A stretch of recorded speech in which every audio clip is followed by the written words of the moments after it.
So in captivity, the best thing about corn snakes, and it makes it always one of the best selling points for me whenever I'm meeting a first snake owner, these guys readily accept.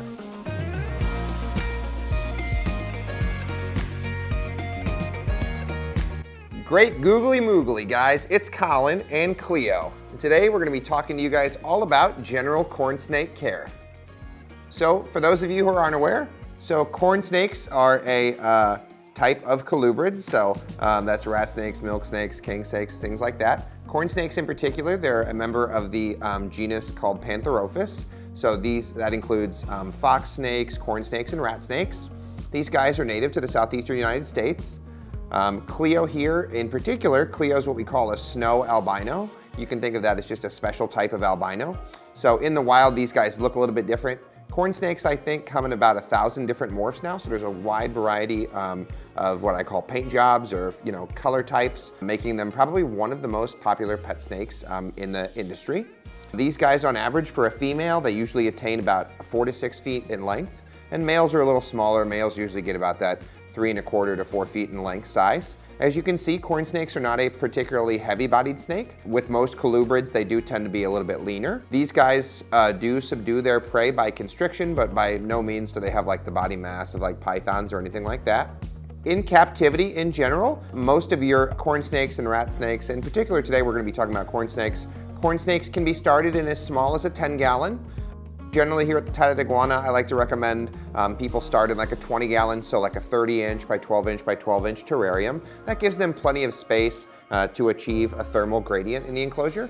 And speaking of thermal gradient, so in general, corn snakes, we like to provide them a basking temperature of anywhere from about 85 to 92 degrees Fahrenheit is an absolute max. But generally anywhere between 88 to 90, you're gonna be right in the pocket as far as achieving an appropriate basking temperature.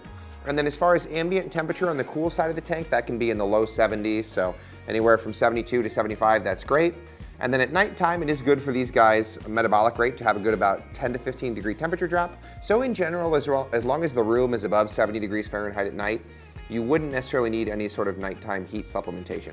Now, as far as adult corn snakes go, I generally would recommend a minimum of a 40-gallon tank. So that's 36 inches long, 18 inches wide, and 21 inches high. So 40-gallon is great. If you can provide a larger tank like a 75 or a 4x2x2, I would absolutely do that for these guys. As you can see here, corn snakes in general, temperament and behaviorally, they are a super duper active species. And Cleo here is definitely one of our most outgoing and personable snakes we use with our education animals. These guys are super duper active. They're also going to utilize a variety of surfaces and perches in the enclosure. So although they're not technically arboreal, these guys, as far as most of the common snake species we sell here, these are probably one of the most active and definitely one of the most active climbers. So as far as like enrichment surfaces and things like that in the enclosure, I definitely always recommend providing like lots of climbing branches and elevated perches and things like that. I would almost consider these guys to be semi-arboreal. So they do like a really large enclosure with lots of space. When they are smaller, it's probably better to provide them a little bit more refined space so they don't feel insecure. And having said that too, at any size of corn snake, you always want to make sure you have lots of hiding places and things like that. Make sure there's different options in the enclosure. Options are really great to provide them. That way they can kind of choose and self-regulate where they want to be in the enclosure. As far as substrates for these guys, there's a really wide variety of options, but here at the Tye-Dyed Iguana, our preferred substrate for a more utilitarian use would be aspen bedding. So aspen bedding is a finely shredded wood bedding with low oil content. So aspen is absolutely great. It's very utilitarian in the sense that it's easy to clean and replace. It's also soft and it does allow for some like natural digging and like burrowing behavior through it. A lot of these guys you'll see will like tunnel through it and things like that. Some people do like to keep corn snakes in more larger bioactive vivaria. However, one consideration with that, I always like to remind folks, if you're gonna do that, make sure you have a variety of different, what I call microclimates. So make sure some of your areas in your enclosure are drier, and then some have additional or increased humidity.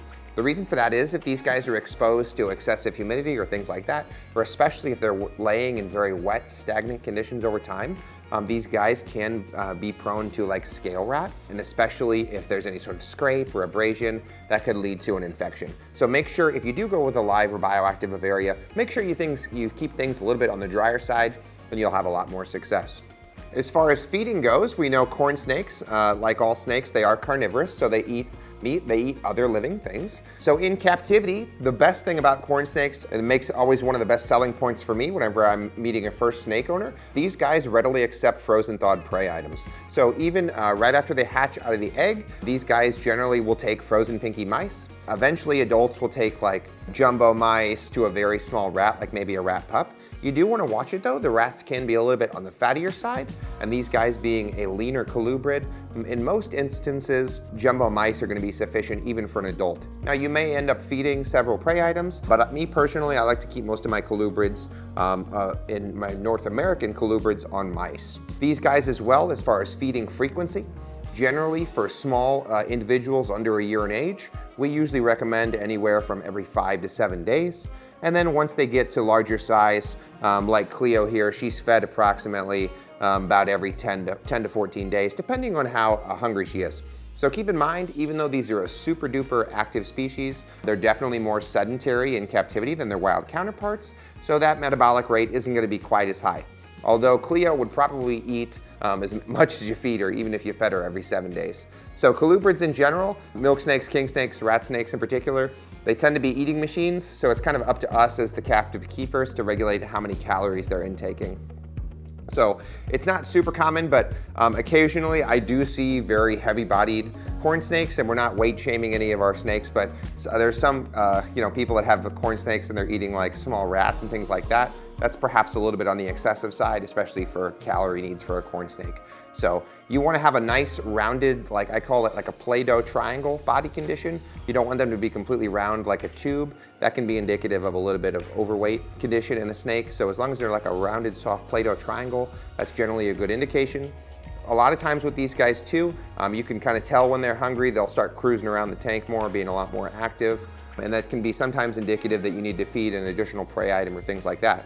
One thing too with these guys, especially with babies, in general, they tend to get a lot longer before they get thicker. So especially as very young snakes, oftentimes in order to increase their calorie intake, we have to feed them multiple small prey items, especially because these guys have a very small head in relation to the size of their body. As far as general humidity goes, these guys are usually most successful anywhere from 35 to 50% humidity. So for most people, that tends to be about average humidity for your household. Like I said too, if you can, I always like to provide these guys like a little microclimate. So if you can provide them an additional hide in the enclosure with like some damp sphagnum moss too, that can be really good as far as like assisting with shedding and things like that without making the enclosure overly humid. As far as daily care for these guys, like I said, they're probably one of my favorite colubrids and favorite beginner snakes, even more popular in my opinion than like ball pythons. Super low maintenance, so every day I like to just check the water bowl, make sure my water's good, make sure your heat lights or your UVB lights are functioning properly, going on and off. So for that, like I personally like to use timers because I can just set it and forget it. So basically, as far as daily care for these guys, very simple. Check the tank, make sure the water bowl is sufficiently filled up. These guys do need a fresh source of clean drinking water at all times. Make sure it's dechlorinated, just like most reptiles except for a couple. If necessary, these guys do defecate probably usually within like 3 to 5 days after eating, so spot clean the enclosure just like any reptile. And personally too, if you notice these guys like to make a lot of tunnels in their bedding. If you notice their bedding is getting really packed down, I personally like to go through and refluff the bedding. The reason for this is twofold. So number one, if there's any moisture content to the bedding, it's going to redistribute it across the entire enclosure. That way you're not going to get any overly wet spots. One thing with aspen bedding is that if people don't go through and fluff it, it will generally shorten the lifespan of the product. So if you get like a lot of humidity built up in the bottom and the snake's only hanging on the top, eventually that bottom layer is kind of going to get gross and wet. So make sure you go through and fluff your bedding periodically. It'll keep it a lot fresher and you'll get a lot more lifespan out of it. As far as feeding goes, like I said, that chore is typically only about once a week and can be a little bit longer with adults. But yeah, the daily maintenance of these guys, super easy. And that's another reason why I just think they're probably one of the best pet snakes.